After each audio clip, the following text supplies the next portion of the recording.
નર્મદા જિલ્લામાં ભારે વરસાદે રેડ એલર્ટની સ્થિતિ વચ્ચે આરોગ્ય તંત્રએ ઓપરેશન સેફ ડિલિવરી હાથ ધર્યું। આ ઓપરેશન અંતર્ગત 72 કલાકમાં 101 સગર્ભાઓને આરોગ્ય કેન્દ્રમાં શિફ્ટ કરવામાં આવી, જ્યારે 25 સગર્ભાઓની સફળ ડિલિવરી પણ કરવામાં આવી છે।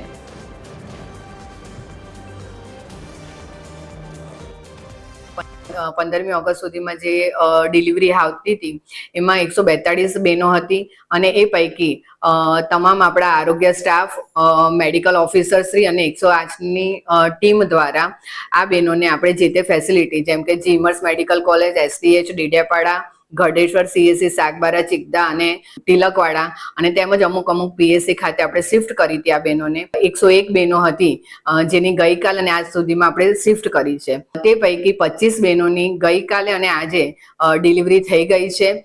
નમસ્તે, આજે છે મારો મોટા બેન છે અને એમની આ અઠવાડિયામાં ડિલિવરીની ડેટ આવતી હતી અને ભારે વરસાદ અને પૂરના કારણે આરોગ્ય કેન્દ્રની ટીમ અમારા ઘરે આવી અને અમને સમજાવ્યા અને પછી અમે આ ગરુડેશ્વર હોસ્પિટલમાં એડમિટ થયા અને એમની ખૂબ સારી રીતે ડિલિવરી થઈ ગઈ છે અને બાળક અને માની બંનેની તબિયત ખૂબ સારી છે અને એ બદલ અમે આરોગ્ય કેન્દ્રનો ખૂબ આભાર માનીએ છીએ।